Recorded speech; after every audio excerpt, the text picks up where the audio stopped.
আমরা তো এসেছি, বুঝতেই পাচ্ছেন, সব কিছু ঘরের কাজ টাজ সব কিছু ছেড়ে এসেছি ওনার কথা শুনতে।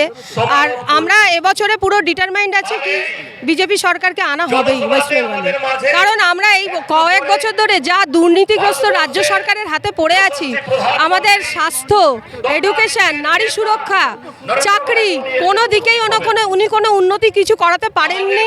15 বছর ধরে আরও উনি করে দিয়েছে, আমাদেরকে আরও বরবাদের খাতায় করে দিয়েছে। তো সেই কারণে ওনাকে আর আমরা চাইছি না, পরিবর্তন আমাদের চাই। এবছর আমাদের পরিবর্তন আমরা চাইছি, একদম মন থেকে চাইছি যে আমাদের এখানে ডাবল ইঞ্জিন সরকার হোক, গঠন হোক। আর মুখ্যমন্ত্রীর ওপর উনি নারীদের তো কোনো সুরক্ষাই দিতে পারেননি।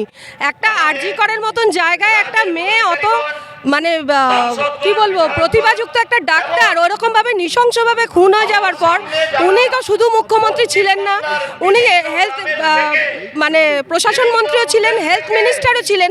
ওনার কি কিছুই করার ছিল না? উনি তার বদলে কি করেছে, আরও ওনার যা তথ্য প্রমাণ যা ছিল উনি লোটপাট করতে উনি সাহায্য করেছেন। ওখানে যে সন্দীপ ঘোষ ছিলেন ওনাকে উনি মানে প্রমোশন দিয়ে দিলেন। তা এই সরকারের কাছে আমাদের রাজ্যবাসীর কোনো মূল্য নেই, আমাদের ঘরের মেয়েদের কোনো মূল্য ওনার কাছে নেই।